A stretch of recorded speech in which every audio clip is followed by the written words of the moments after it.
2019 సంవత్సరంలో ఒక చిన్న పాప కన్నీళ్లతో ఒక ఉత్తరం రాస్తుంది. తను ఎప్పటికీ చిన్న పిల్లలా ఉండిపోవడాన్ని భరించలేక ఆ బాధ నుండి విముక్తి కోరుకుంటుంది. ఇంటి నుండి బయటకు వచ్చి సూర్యోదయాన్ని చూస్తుంది. హోరైజన్ వైపు చూస్తున్న ఆమె కళ్ళు పసుపు రంగులోకి మారిపోతాయి. ఆమె నిజంగా ఒక వాంపైర్ అని తెలుస్తుంది. సూర్య కిరణాలు తగలగానే ఆమె శరీరం మట్టి మసే బూడిదైపోతుంది. ఆ తర్వాత లోకం అంతా పగలుపూట నిశ్శబ్దంగా, భయంకరంగా ఖాళీగా ఉన్న సీన్స్ కనిపిస్తాయి. 2009లో ఒక బ్యాట్ వల్ల మొదలైన ఈ ప్లేగు జనాలందరినీ వాంపైర్లుగా మార్చేసింది. ఇప్పుడు మనుషుల సంఖ్య దారుణంగా పడిపోయింది. అందుకే పరిశోధకులు వాంపైర్ల ఆకలి తీర్చడానికి బ్లడ్ సబ్స్టిట్యూట్ తయారు చేయడానికి నానా తంటాలు పడుతున్నారు. ఇదే సమయంలో ఒక చిన్న గ్రూప్ మిగిలిన మనుషుల హక్కుల కోసం పోరాడుతుంది. ఎందుకంటే మనుషులను వేటాడి రక్తం కోసం పాడి పశువుల్లా పెంచుతున్నారు. చీకటి పడగానే లోకం మళ్లీ జీవం పోసుకుంటుంది. వాంపైర్లు కూడా మనుషుల్లాగానే ఆఫీసులకి వెళ్తూ ఎంజాయ్ చేస్తూ కనిపిస్తారు. కానీ ఈ కొత్త సమాజంలో ఉన్న దరిద్రం ఎలా ఉందంటే, రక్తం కోసం అడుక్కునే ఒక హోమ్లెస్ వాంపైర్ని, సిటిజన్ని బెదిరించాడని పోలీసులు వెంటనే కరెంట్తో కాల్చి చంపేస్తారు. ఈ చీకటి ప్రపంచంలో మనకు మన హీరో ఎడ్వర్డ్ డాల్టన్ పరిచయం అవుతాడు. తను డ్రైవ్ చేసి సబ్వేలో ఆఫీస్కి వెళ్తుంటాడు. తను బ్రోమ్లీ మార్క్స్ అనే పెద్ద ఫార్మాస్యూటికల్ కంపెనీలో చీఫ్ హెమటాలజిస్ట్గా పనిచేస్తుంటాడు. అది రక్తం సప్లై చేసే అతిపెద్ద సంస్థ. బిల్డింగ్ సెక్యూరిటీ దాటాక ఎడ్వర్డ్ అక్కడ మనుషులను పశువుల్లా చూసే ఫార్మింగ్ ఫెసిలిటీస్ని చూసి అసహించుకుంటాడు. ఆ తర్వాత తన లాబొరేటరీకి చేరుకుంటాడు. తను వైబుల్ బ్లడ్ సబ్స్టిట్యూట్ కనిపెట్టడానికి రాత్రి అనక పగలు అనక కష్టపడుతుంటాడు. కాని తన లేటెస్ట్ ప్రయోగం కూడా మళ్లీ విఫలమవుతుంది. తర్వాత ఎడ్వర్డ్ తన boss Charles బ్రోమ్లీ, partner Christopher Caruso, ఇంకా కమిషనర్, మిలిటరీ ఆఫీసర్తో మీటింగ్లో ఉంటాడు. రక్తం ఇవ్వకుండా చేసిన ఒక ప్రయోగం వల్ల ఒక ఖైదీ బ్రెయిన్ ఫ్రంటల్ లోబ్ డామేజ్ అయ్యి వాడు సబ్సైడర్ అనే ఒక క్రూర ముగంలా ఎలా మారాడో కమిషనర్ వివరిస్తాడు. కేవలం 5% మనుషులు మాత్రమే మిగిలి ఉన్నారు కాబట్టి సబ్స్టిట్యూట్ దొరక్కపోతే వాంపైర్ జాతి అంతా ఇలా మారిపోయే ప్రమాదముంది.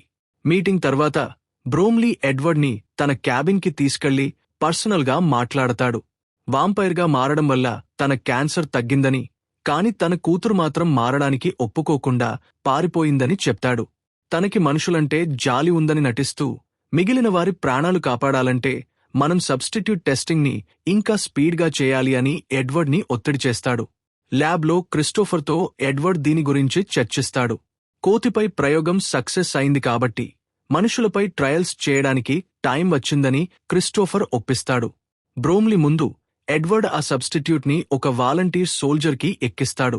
మొదట బాగానే ఉన్నా కాసేపటికి ఆ సోల్జర్ వణుకుతూ ఒళ్లంతా బొబ్బలెక్కి అరుస్తాడు. ఎపిమోన్ ఇంజెక్షన్ ఇవ్వగానే వణుకు ఆగిపోయినా క్షణంలో ఆ సోల్జర్ శరీరం బద్దలే పేలిపోతుంది. ఆ రాత్రి ఎడ్వర్డ్ ఇంటికి డ్రైవ్ చేస్తూ బ్లడ్ రేషనింగ్ వల్ల జరుగుతున్న గొడవల న్యూస్ వింటుంటాడు. కార్ కెమెరా మిర్రర్లో తన చెవులు కొద్దిగా సావుతుండటం చూసి భయపడతాడు. ఆ ధ్యాసలో ఎదురుగా వస్తున్న కార్ని తప్పించబోయి క్రాష్ చేస్తాడు. హెల్ప్ చేద్దామని దిగితే ఎవరో తన చేతికి బాణంతో కొడతారు. ఆ కార్లో ఉన్నది మనుషులు. వారి లీడర్ ఆడ్రీ బెన్నెట్. ఆమె చేతిలో క్రాస్ బో ఉంటుంది. పోలీస్ సైరన్స్ వినపడగానే అక్కడ టెన్షన్ మొదలవుతుంది. ఎడ్వర్డ్ ఆ మనుషులను తన కార్లో దాక్కోమంటాడు. వెంటనే డే టైం ప్రొటెక్షన్ ఆన్ చేసి విండోస్ నల్లగా మార్చేస్తాడు. చేతి నుండి బాణం లాక్కుంటూ పోలీసులకే తప్పు దారి చూపిస్తాడు. ఈ లోపల ఆడ్రీ ఎడ్వర్డ్ కంపెనీ ఐడిని చూస్తుంది. పోలీసులు వెళ్లిపోయాక వాళ్లు అక్కడ నుండి వెళ్లిపోతూ ఆడ్రీ ఎడ్వర్డ్కి హ్యాపీ బర్త్డే చెప్పి వెళ్లిపోతుంది. ఎడ్వర్డ్ ఇంటికి చేరగానే సూర్యోదయం వస్తుందని అనౌన్స్మెంట్ వినపడుతుంది. అంతలో తన తమ్ముడు ఆర్మీ సోల్జర్ అయిన ఫ్రాంకీ వస్తాడు. ఎడ్వర్డ్ బర్త్డే కోసం 100% శుద్ధమైన హ్యూమన్ బ్లడ్ బాటిల్ తెచ్చి గిఫ్ట్ ఇస్తాడు. కాని ఎడ్వర్డ్ దానికి విలువ ఇవ్వడు. ఎడ్వర్డ్ తాగడానికి నిరాకరించేసరికి ఫ్రాంకీకి కోపం వచ్చి, నువ్వు హ్యూమన్స్ని చంపే కంపెనీలో పనిచేస్తూ నన్ను ఎందుకు తక్కువ చేస్తావని పాత గొడవ తీస్తాడు. విసిగిపోయి ఎడ్వర్డ్ ఆ బాటిల్ని పరబోయాలని చూస్తే ఫ్రాంకీ దాన్ని గోడకు కొట్టి పగలగొడతాడు. ఆ రక్తం వాసన చూసి ఒక సబ్సైడర్ ఇంట్లోకి దూరుతుంది. అది ఫ్రాంకీని కొట్టిపడేస్తుంది. ఎడ్వర్డ్ ఒక స్టూల్తో దాన్ని ఆపడానికి ట్రై చేస్తాడు. ఇద్దరూ కలిసి దాన్ని చంపేస్తారు. పోలీసులు వచ్చి సబ్సైడర్స్ ఇప్పుడు ఇళ్లలోకి కూడా వస్తున్నారని అంటారు. చచ్చినదాని చేతికి ఉన్న రింగ్ చూసి అది లోకల్ గార్డెనర్ అని ఎడ్వర్డ్ గుర్తుపట్టి స్వతహాగా కరుచుకున్న గాయాలు ఉన్నాయంటే మ్యూటేషన్ ఫాస్ట్గా అవుతుందని గ్రహిస్తాడు. మరుసటి ఉదయం సెక్యూరిటీ అలారం మోగితే ఎడ్వర్డ్ లేచి చూస్తే ఆడ్రీ తన ఇంట్లో క్రాస్బోతో టార్గెట్ చేసి ఉంటుంది. తనకు నమ్మకమైన వాంపైర్స్ కావాలని, సబ్స్టిట్యూట్ కాకుండా వేరే మార్గం ఉందని చెప్పి ఒక మ్యాప్ ఇచ్చి మాయం అవుతుంది. ఎవరు వచ్చారు అని ఫ్రాంకీ అడిగితే ఎడ్వర్డ్ ఏం లేదని కొట్టిప్రేస్తాడు. ఇన్వెస్టర్స్ అందరూ హ్యూమన్ సప్లైస్ ని వెనక్కి తీసుకుంటున్నారని న్యూస్ వస్తుంది. ఎడ్వర్డ్ బ్రోమ్లీని నిలదీస్తాడు, అసలు సబ్స్టిట్యూట్ వస్తే హ్యూమన్ బ్లడ్ అవసరం ఉండదా అని. కొందరు గొప్పవాళ్లు ఎప్పుడూ రియల్ బ్లడ్ అడుగుతారని బ్రోమ్లీ నిజం ఒప్పుకుంటాడు. ఎడ్వర్డ్ ల్యాబ్కి వెళ్లి ఆ మ్యాప్ని తీసి ఆలోచిస్తాడు. మరుసటి ఉదయం ఎడ్వర్డ్ తన కార్ ప్రొటెక్షన్ ఆన్ చేసుకుని మ్యాప్ ఫాలో అవుతూ ఊరు బయటకి వెళ్తాడు. అక్కడ ఆడ్రీని, లయనల్ అనే వ్యక్తిని కలుస్తాడు. లయనల్ నేను ఒకప్పుడు వాంపైర్ని కాని ఇప్పుడు హ్యూమన్ అయ్యానని చెప్తాడు. అంతలో ఫ్రాంకీ ఆర్మీతో వచ్చి అటాక్ చేస్తాడు. ఆడ్రీ ఫ్రాంకీని ఎండలోకి తోసేసి ఎడ్వర్డ్ కార్లో లయనల్తో సహా పారిపోతుంది. ఆర్మీ వాళ్లు లయనల్ కార్ని పేల్చేస్తారు. అక్కడ ఒక భయంకరమైన చేజ్ జరుగుతుంది. కార్ నిండా బుల్లెట్లు పడి లైట్ ప్రూఫ్ షీల్డింగ్ కి బొక్కలు పడతాయి. కెమెరా పగిలిపోయి ఎడ్వర్డ్ కి ఏమి కనిపించదు. అప్పుడు లయనల్ బుల్లెట్ బొక్క నుండి చూస్తూ స్టీరింగ్ తిప్పుతాడు. ఎడ్వర్డ్ సూర్య కిరణాలు తగలకుండా జాగ్రత్త పడతాడు. వాళ్లు ఒక పాత వంతెన దాటగానే అది ఆర్మీ ట్రక్ కింద కూలిపోతుంది. ఆ రాత్రి నది ఒడ్డున కారాపి లయనల్ తన క్యూర్ గురించి చెప్తాడు. పగలు డ్రైవ్ చేస్తుంటే యాక్సిడెంట్ అయ్యి బయటపడి నిప్పులు అంటుకున్నాక నదిలో పడ్డాడంట. బయటకి వచ్చాక హ్యూమన్గా మారాడు. ఇది మళ్లీ సేఫ్గా చేయాలంటే ఎడ్వర్డ్ హెల్ప్ కావాలి. ఈ లోపల ఫ్రాంకీ బ్రోమ్లీకి రిపోర్ట్ చేస్తాడు. ఎడ్వర్డ్ వస్తే కేసులు అన్నీ కొట్టేస్తాను అంటాడు బ్రోమ్లీ. దానికి ఫ్రాంకీ ఏం చేయమంటే అది చేస్తాను అంటాడు. హ్యూమన్ సేఫ్ హౌస్కి వెళ్తుంటే ఎడ్వర్డ్ కి రక్తదాహం పెరిగిపోతుంది. అది గమనించి ఆడ్రీ తన చెయ్యి కోసుకుని కప్పులో రక్తం ఇస్తుంది. ఎడ్వర్డ్ అది తాగి తనమీద నమ్మకం నిలబెట్టుకుంటాడు. వాళ్లు ఒక పాత ద్రాక్ష తోటకి చేరుకుంటారు. అక్కడ సెనేటర్ వెస్ టర్నర్ లాంటి మిగిలిన సర్వైవర్స్ ని కలుస్తారు. ఆయన వాంపైర్ అయినా హ్యూమన్స్ కి హెల్ప్ చేస్తుంటాడు. వాంపైర్ సమాజం కూలిపోయే దశలో ఉంది. సబ్వేలో బ్లడ్ రేషన్ కోసం కొట్టుకుంటున్నారు. తోటలో ఎడ్వర్డ్ లయనల్ రక్తాన్ని పరీక్షించి సూర్యుడి వల్ల కాలడం అనే ప్రాసెస్ ని కంట్రోల్ చేయడంలో క్యూర్ ఉందని కనిపెట్టాడు. ఫ్రాంకీ తనని బలవంతంగా వాంపైర్గా మార్చాడని ఆడ్రీకి చెప్తాడు.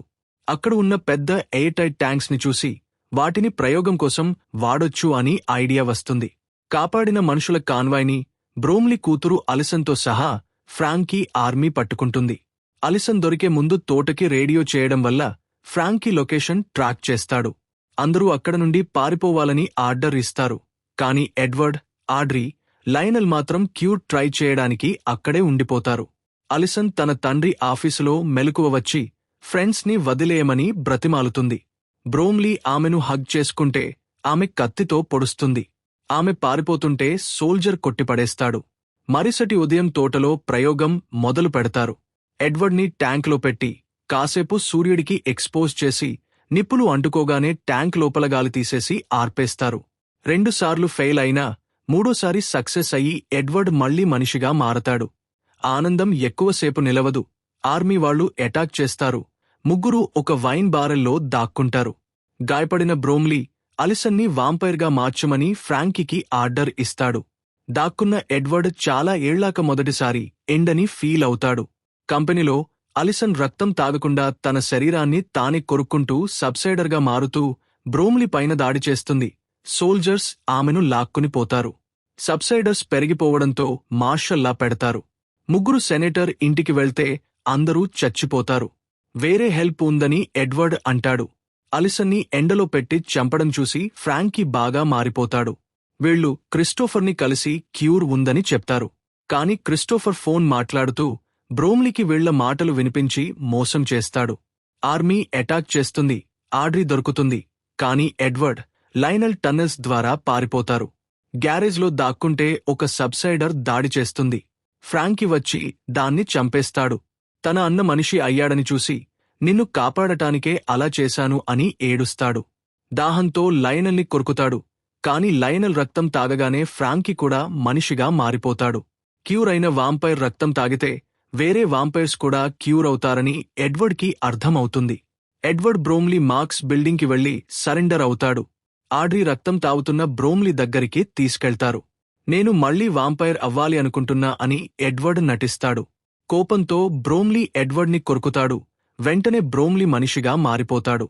మనిషిగా మారిన బ్రోమ్లీని చూసి తన సోల్జర్స్ ఏ రక్తం కోసం ఆయనని పీక్కొని తింటారు. ఎడ్వర్డ్, ఆడ్రీ బయటకి ఫైట్ చేస్తారు. ఫ్రాంకీ కార్తో లాబీలోకి దూసుకొచ్చి వాళ్లని కాపాడుతాడు. కాని సోల్జర్స్కి దొరికిపోయి తన ప్రాణాలు ఇస్తాడు. ఫ్రాంకీని తిన్న సోల్జర్స్ అందరూ మనుషుల్లాగా మారిపోతారు. ఇది చూసి మిగిలిన వాంపైర్స్ క్యూర్ అయిన వాళ్లమీద పడతారు. అలా చైన్ రియాక్షన్ స్టార్ట్ అవుతుంది. సెక్యూరిటీ రూమ్ నుండి ఈ మారణ హోమం అంతా ఎడ్వర్డ్ వాళ్లు చూస్తారు. లాబీలోకి వస్తే కొంతమంది క్యూర్ అయిన సోల్జర్స్ మిగిలి ఉంటారు. క్రిస్టోఫర్ వచ్చి వాళ్లని కాల్చేస్తాడు. క్యూర్ ఉండటానికి వీల్లేదు అంటాడు. అంతలో లయనల్ బాణంతో క్రిస్టోఫర్ని ఛాతిమీద కొట్టి చంపేస్తాడు. సూర్యుడు ఉదయిస్తూ ఆ రక్తపు లాబీలోకి వెలుగు నింపుతాడు. ఎడ్వర్డ్ తన తమ్ముడి బాడీ వైపు చూస్తాడు, కొత్త ఉదయం కోసం. Please like and subscribe.